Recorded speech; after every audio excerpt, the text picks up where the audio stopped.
You don't shave your armpits. I can see this now as well.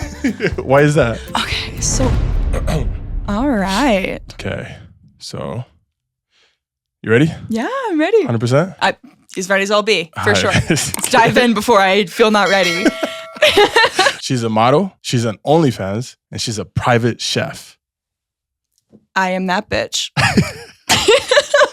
My guest, Karlee. Hello! I'm so happy to be here. Hell yeah. How you been? Really, really good. Literally no complaints. Hell yeah. Yeah. How's life? Flawless. Yeah? There's no one with more stoke on life than me, honestly. I love I'm almost always having a good time. Where you from, Karlee? Utah. Born and raised? Raised. Yes. Oh, okay. Born in Idaho. Moved when I was like 1. Dang. Not a lot of memories. Have you gone there. back? Yeah. I have grandparents that live there, but okay. I've never experienced Idaho. I've driven to my grandparents and driven back. But I've never like been to Boise or tried to picture what it would be like to live there. Just hanging out for a bit? Just hanging out, yeah. Oh, okay. How was growing up in Utah? A trip, Yeah. to be completely honest. What is that? I moved 11 times from when I was 9 to 18. Okay. So I started in Centerville, then moved to Farmington, then moved to Kaysville, moved 4 times when I was in Kaysville. And then for high school, I moved all the way to Utah County. Oh, damn. Yeah. Okay. And then I was in Lehigh. And then I went to Lone Peak for the rest of my high school experience. Damn. Yeah. How was high school? Kind of brutal. Really? Why? Yeah. I feel like I was just very misunderstood. Really? Kind of bullied.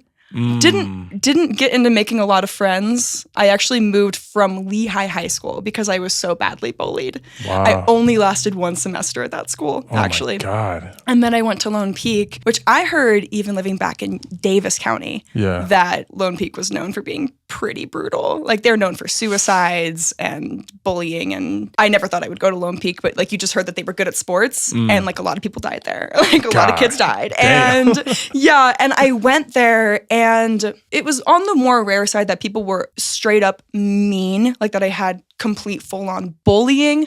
But very much just, I don't think people knew what to do with me. And I didn't know what to do with them. I mean, I was just a kid. Yeah. And I think the Mormon culture raises insecure people, especially women, kind of teaches them to be on guard. And I think it makes it really hard, especially when you're a kid, to let other people in to like your cliques in your groups. And that was one thing about that my high school that I went to. It was so cliquey. Yeah. So that was, really hard for me. Were you raised as a Mormon? Yeah, actually. I grew up, my whole family was Mormon, but I personally like left the church when I was 10. Oh, okay. Damn, that was pretty young. Yeah. That's a big decision. It kind of was a big decision. I was lucky enough to be young enough to where it didn't feel like my identity. Like I had spent my childhood trying to figure out if it did resonate with me. Yeah. And I got to the point where I realized it definitely did not. Yeah. And that was just kind of the end of it for me. Also, when I was 11, my dad did the cute thing where they leave in the middle of the night and they don't come back. Oh, yeah. Yeah, he did that thing that dads no. do. It's like a dad thing. And so middle school was great socially, but really, really hard mentally. Yeah. And I've always been this big person who's just kind of out there. And I loved being that at school. But then I would come home and just be like, fuck, man, like, I don't know what I'm doing with my life. Like, I like that I can be somewhere and be perceived as one person. But then I get by myself and I don't know what to do. Your dad left at a young age. Mm-hmm. Yeah. How did that affect you growing up? That's a great question. I feel like I was a really bitter teenager, which would surprise anybody, I feel like, who knew me throughout my childhood. Were you mad at him? I think I was just confused. Okay. And I remember even before he had left, I always thought growing up was just going to be the worst fucking thing ever. Why is that? Because growing up in the religious community, the way that I had seen it was no one was happy. Yeah. Like, I remember just looking at, like, adults around me, specifically women, and they just seemed like they looked so young. And they had these kids, and they were so tired. Oh, yeah. I just remember just thinking in my brain, the number I came up with when I was about, like, 9 or 10 was 23. Yeah. I'm like, once I turn 23, my life is actually going to be over. And my misery is going to begin, and I'm just going to have to fall into the, the life of, like, getting married, having kids, paying taxes, doing adult things. And, like, that's when your life ends. And I feel like at that point I'd lived in 4 different houses at that point, and I'd seen, and again, I had that trigger of experiencing people being like, why are you the way that you are? Why do you think these kinds of things? Yeah. Like just having a certain kind of intrigue. And I feel like so many people around me just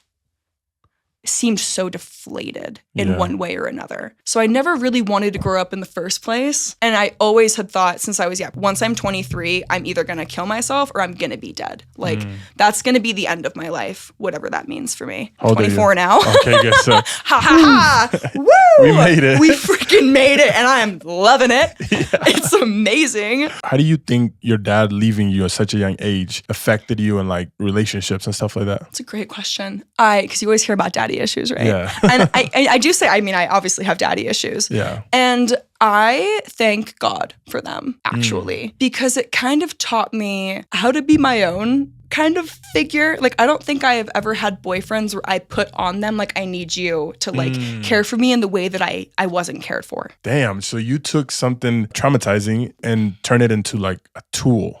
Yeah. I remember when I was 15, like the biggest thing I think I've ever taken from my dad leaving, and it just builds every year, is I remember being, somewhere in high school, 15 or 16, and just thinking, like having the realization that my dad was a person. He was also my dad, but he was also a person. Yeah. Which is like a funny thing to realize. Yeah. But it's like, no, you have your own shit going on, your own traumas, your whole entire life that you had before I was in your life, you're still holding on to. Well, it's the main character syndrome. Yeah. That you believe that everything is just you. Yeah. But in reality, everybody else has their own thing going on. And it's so tough to understand that. It's so tough. Yeah. Especially when it's a parent. Yes. And you're like, you signed up for this to be your lifelong job and you left. But in the way that I experienced it, because again, it was so crazy. It was just so pretty out of the blue. For so long, it was just confusement, bitterness, and like life just sucks, apparently, and it's always gonna suck, to like, oh, people go through their own things.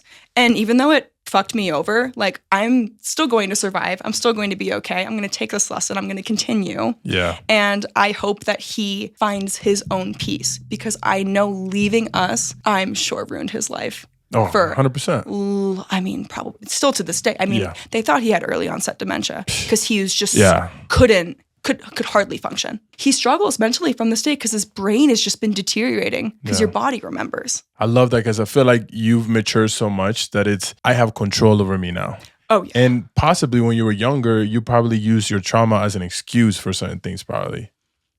Like, this is why I feel like this, and it's their fault. Instead of, at the end of the day, I have to control myself and keep moving with my management of myself. Right. Yeah. I always say, I wish I could remember what I was thinking as a kid. I really don't. I wish I knew, man. Oh my God, I would love to talk to her at any given point in time, because everything before 19 is pretty much gone. And it's weird because you always remember the trauma moment when it happened. Yeah. But you never remember how you coped with it. Yes. And I wish you could, because that gives you so much data of what type of person you are and who you could be. Yeah. But for some reason, your brain tries to just not even think about it. It's a process that it's unknown to us sometimes. Exactly. But that's the beauty of it. Yes. If you step back and look at exactly what you just said, you're already doing it regardless. Yeah. Whether you know how to do it or not, there's a million things going on in here that are just doing stuff. Doing shit. Just doing stuff all day, every day. Yeah. And it's so cool to think that, like, really in letting go of the idea that you have control is what gives you the most control. Yes. Over everything. Like, no matter what, things are going to happen to me, and I'm going to go through them, and I'm going to survive, because that's what I do. I mean, we're meant to survive.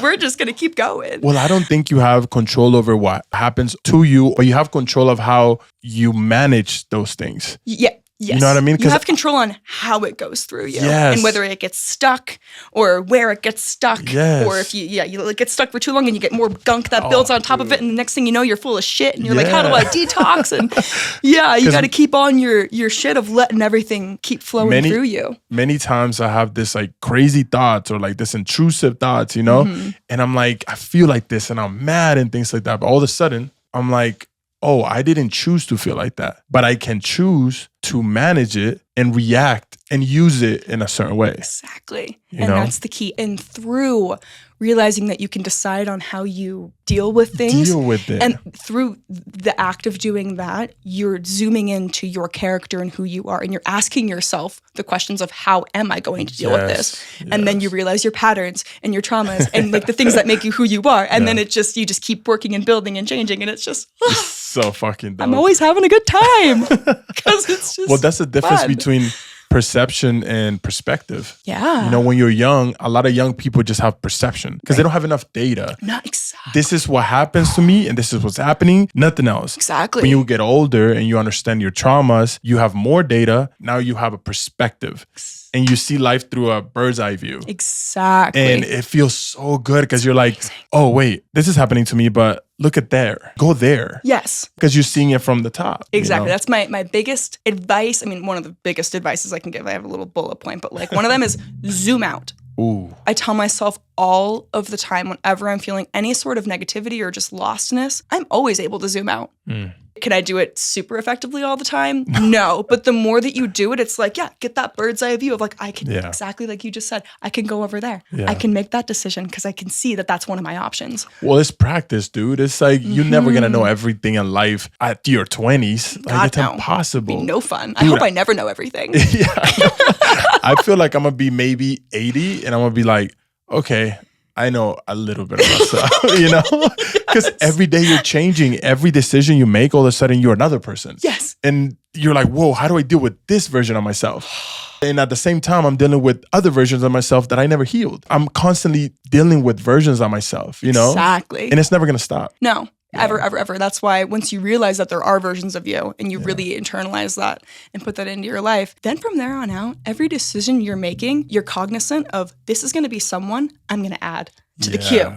Yeah. Like I'm going to make sure that I take care of future me because she's going to be me one day. Yes. And we're going to all coexist in tranquility. Well, dude, one thing that I always say on the show is if you think about it, you're from the future. Yeah. And you're watching your younger self do everything every single day. What I believe nowadays is that my 40-year-old self is watching me do everything right now. And how I act is how much respect I have towards him.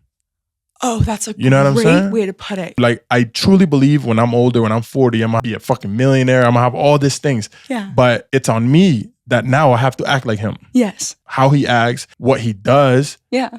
That it's me building myself towards him. Yeah. And I want to be 40 someday and be like, I respect you. Thank you so much for caring about me. Yes. You know, because I know my younger self didn't have the tools to care about me right now. Right. Now I understand, I have a perspective. So there's no way I'm going to fuck things up for my 40-year-old self. You know, exactly. I'm not fucking them up, you know? Yes, exactly. So, Karlee. Yes. You are a leader of a movement right now. Oh. Yeah. This is news to me, but I'll take it. We all know if you go to your Instagram. Link in bio. You don't shave your armpits. You can see this now as well. Why is that? Okay, so really how it happened was through COVID. And what I feel like is so funny is that the reason why I stopped shaving was because my boyfriend at the time said it didn't bother him. Oh, really? Yeah. So it's like, you always shave for men. Like no woman is going to fucking shave if she lives alone in the woods and has never met a man. You know what I mean? Like it's just not going to happen. Was it like a kink of his? No. He's just like, I don't mind. Yeah. It was neither here nor there. He was just like, whatever. Doesn't matter. Which, yeah. Okay. It was the best fucking gift he gave me.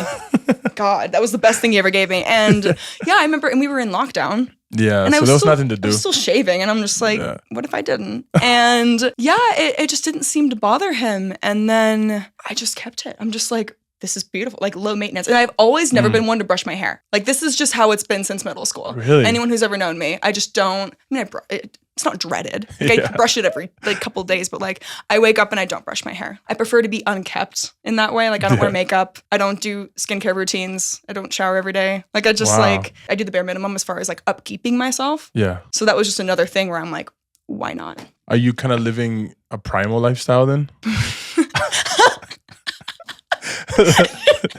Yeah.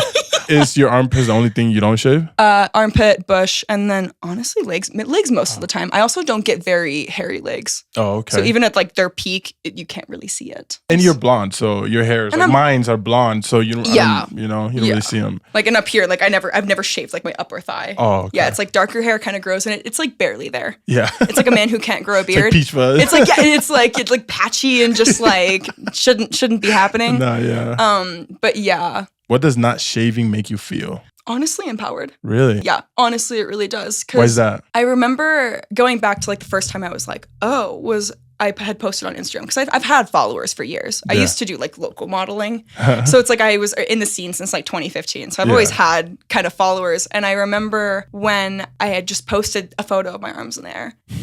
And people lost their fucking minds. And I was getting featured on like hairy account pages and things like that. And people were like absolutely losing it. And there's such a huge community. Oh my God. Really? Of like hairy loving people. Wow. It's ginormous. So it is kind of like a kink. It can totally be a kink. Yeah, for my ex, it wasn't. It was just like, you do it or you don't, whatever. Yeah. But it's absolutely a kink for many, many people. Has that affected certain relationships that you've been on? No. Never. Really? Never. Oh, wow. Actually, I've had hair for years, and I have never in real life had someone look at me with like disgust or discomfort, which is crazy because I grew up looking at girls with armpit hair as like disgust, well into the beauty standard. Yeah. Like I started modeling when I was 15. So I was thrown headfirst into the waters of like, this is how you should be. Yeah. And if you're not exactly like this, you have no worth. Yeah. You have none. And that was a fucking nightmare growing up like that. Yeah. So it's amazing being this adult that like, you know, like this is not socially normal yet. Yeah. I guess you'd say I'm the leader of a movement.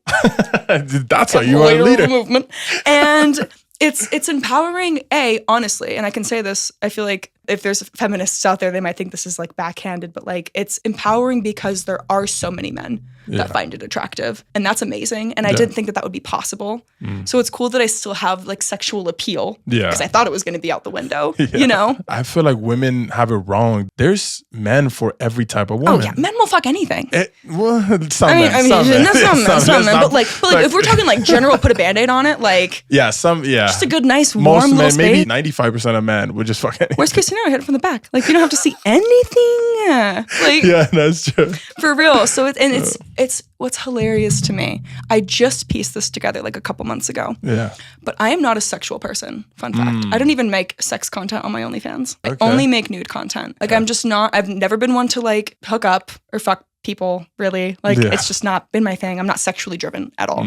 I just pieced together like 2 months ago that like what's been so important to me for so much of my life was like my looks and my sexual appeal. If you're worried about how you're being perceived by men, that funnels into the label of like you basically want to have sex. And it was so interesting for me to realize for myself, like I'm not sexually driven, but for so much of my life, I've tricked myself into thinking that was an important goal for me to be sexually attractive, even though I know in the end game, that's not what I want. I don't want that trophy. I don't want to be able to end up with someone in bed because I feel like I'm attractive enough. Yeah. That was just weird for me of like, I don't even want to have sex. So why have I been so obsessed with a lot of my childhood was obsessed with looking and being a certain way so that I would be attractive and desirable. I mean, it's just primal again. It's how we've been since the beginning of time. Right. You know, women feel like they need to be attractive for men to choose them. Right. And that has been a necessity for thousands of years. Yeah. It's just now recently that it's not a necessity. Yeah. Like women no longer need men. I mean, I feel like it's tough because nowadays it's easy for women to not need a man. Yeah, exactly. But for the longest time, maybe since the beginning of time, they did just because back then it was rough. Life was really, really hard. Right. Nowadays, it's easier to be a woman. Like men are actually paying you to live your life at your fullest without never even knowing them. But at the beginning, somebody needed to help you from that lion. You know? Yeah, absolutely. Somebody needed to help you from that guy who was just raping every other girl that he knew. Exactly. You know, and somebody needed to stand up for you. Yeah. Nowadays, it's not really necessary. Right. But it's just nowadays. Yeah, just nowadays. And I feel like I've been learning a lot about like how actually women were in charge so much of history. Yeah. I'm just now learning about this. But there's a difference between being in charge and having enough like physical force or strength to be able to save a family. Yes. You know, yes. so I understand. 100% in marriage, the woman is in charge. Yeah. But the man makes the rules or leads because he's stronger and he can protect them in case anything bad, which a lot of times does happen, happens. Right. You know, so many times I always think that it's not a 50-50, but sometimes it's a 70-30 or a 20-80 or a 60-40, things like that, right? It depends on the occasion. And I think it always is flopping the 70 and the 30 and like...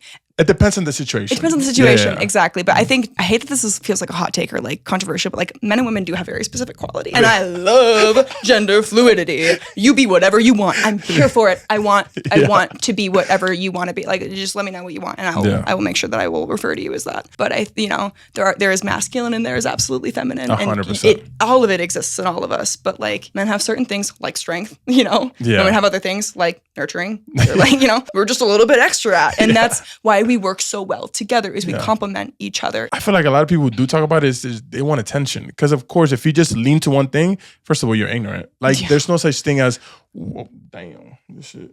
You need a knife? No. It's like I won. Damn. So OnlyFans. How's the world of OnlyFans?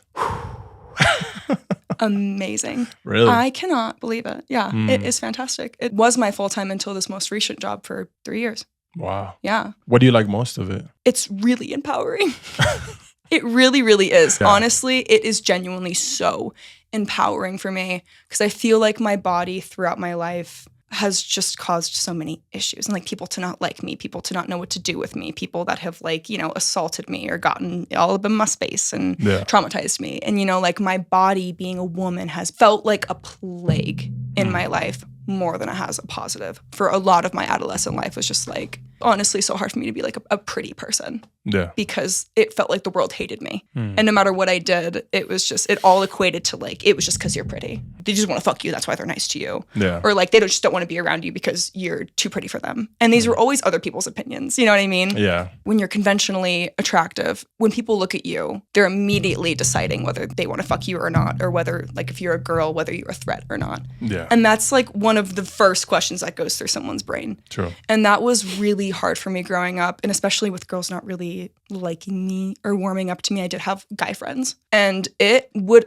honestly be crushing for me. Every single time I would have a guy friend, I would tell them over and over again, like, how much it meant to me that we were just close. I mean, even like up like as early as high school, I was like, I need you to know that this is important to me. And I thank you so much. And I'm so grateful that you are just making space for me as a person and not someone that you want to possess and make your girlfriend or want to fuck. Like, I just want to be a person to you. And it's hard for men because, with porn and everything, men just get fucked with that. And they get a sense of, oh, this is what women are. Porn really does change the way you look at things, right? Because then you're like, oh, this is what you do with women. That's fair. Your whole life, you're trying to do whatever you do just to have that chance to feel good, because sex is a form of adrenaline and dopamine, for sure. So your whole life, you're trying to be the best, you're trying to be the strongest, you're trying to have the most money because you want to have that dopamine. Which is literally, it's just sex, people. It's just sex. It's just sex, okay? Yeah. It's not always going to be good sex either. Like, it's just sex. Like, it's glorified, because porn does glorify sex, but like, it's just sex. It's so fun. It's just sex. I can't stress this enough. The thing I hate about porn is that it's always good sex. It's always good sex. But it's like, in real life, it's not like that. Give me the bad sex. In real life, sometimes me and my girlfriend would be like, damn, I don't feel it today. No. It's okay. Oh, yeah. And then we go watch a movie and fucking eat ice cream or something. Exactly. But it's okay to not have the best sex all the fucking time. Of course. And it's like so much pressure. Absolutely. Yes. And I think, the fact that it's porn, but it's also that men are trained from a young age 100%. To sexualize women. Yeah. And that's just how it is. And I see it all the time. Like, I've been a nanny before as well. And like, been a nanny to younger kids. And, they mention a girl. And everyone's like, oh, Abby. Who's Abby? Like, do you have a crush on her? Because it's like a cute thing to do to kids. But also it's them being like, do I have to decide whether I have a crush on her to like be her friend? And they're learning that like right out the gate. That's the hard thing when I look at like OnlyFans, right? Because you said men are trained to sexualize women. Yes. But then OnlyFans is just amplifying that. It was just profiting off of it. Yeah, essentially. Like, so I'm working with the system. The system was already put in place. And I've suffered enough from the system, okay? I'm kidding my benefits. I'm collecting my bag. Thank you very much. That's why I don't have a problem with, if you're single, if you have your thing and your man is good with that, do OnlyFans. I don't care. It's just the man that I have a problem with. Because why are you doing this? Oh God, yeah. I wish I could speak on behalf of men. I would love to. I feel like there's such a large spectrum of men that get on there as well, from what I've experienced. 100%. Like, because again, I don't make sex content. I don't make porn content. And the thing that I feel like surprises people the most about learning about the sex industry in general, it's less about sex for men, because they low key know that that's not the end game. Like, getting a nut is not the fucking end game. You have to go after that. Like, what's the goal? It's less sex and more connection. Like, men are lonely. Yes. The loneliness of men is something that is not talked about often enough. Oh, 100%. And I love my fans. They're amazing. Hundreds of them have been subscribed to me for years and have never asked for a single picture. Wow. Not once. They just want somebody to talk to, and not even that deeply. They just want to be seen. And like, I've known strippers who get paid for a private lap dance, and you go back into the room with the guy, whatever, and they literally will get men that are like, you can just sit on the floor. I just want someone to talk to. Wow. That happens often. It's just these men that have been only taught to sexualize women and to not really go that much deeper than that. Yeah. And they don't know what to do with them. They don't know how to flirt. They don't know how to talk to them or how to treat them like people because they just see them as objects. One last question. If you could go back in time and speak to your younger self, what would you tell her? I would just tell her everything's going to be okay. Everything's not only going to be okay, and I would hope that this wouldn't change anything that she would do, but like, not only is everything going to be okay, but you are absolutely going to step into someone you never even could fathom. Who I am now is beyond anything I could have ever dreamt up for myself, even at my best growing up. Like, and I am in awe of her all the time. Like, I am her, but I am in awe of her all of the time. Like, there is so much more inside of me than the way you're feeling right now, I guess is what I would say. I would say there's more inside of you that you don't get to unlock yet. Wow. That is waiting for you and is predisposed inside of you and can never be taken away from, and also can never be added upon. It is perfect. It is divine. And you will find fragments of her throughout your entire life. I love that, dude. Yeah. Hell yeah. And I would say, we have armpit hair! We grew it out! Yeah. We don't need to fit with standards anymore! Well, thank you. It's an awesome conversation. Thank you. Super dope stuff that we talked about. And yeah, what do you got to tell the people? Where can they find you? Link in bio.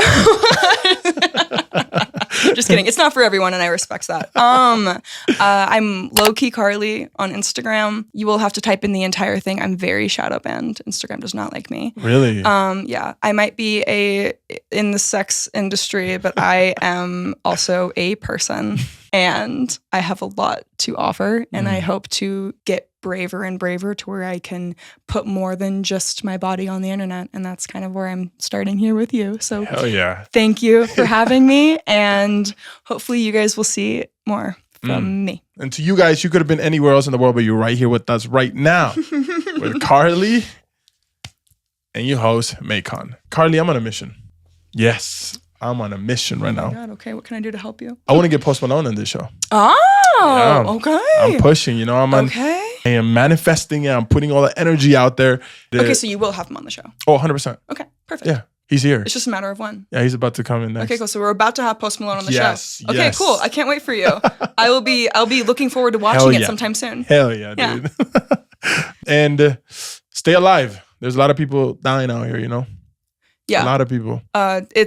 It's fucking worth it to stay alive. Life is bigger than you could ever imagine. It and is. If you feel stuck and like you're in tunnel vision, just zoom out.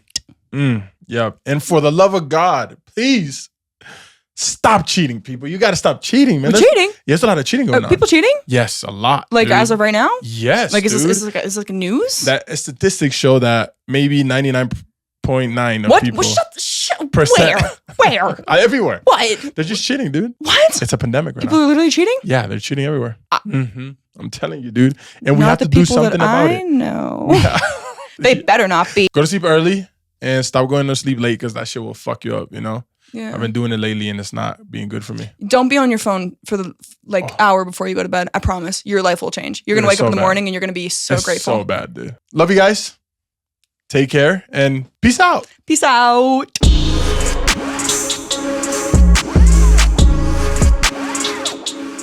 Hell yeah, dude. That was amazing. Thank you. You're good. You're good. You killed it. You killed it. Thank you. Hell yeah. You back her? No. You're good. I've been moving it every fucking 10 seconds, so I've been good. Yeah, are you good? Yeah. No, I'm good.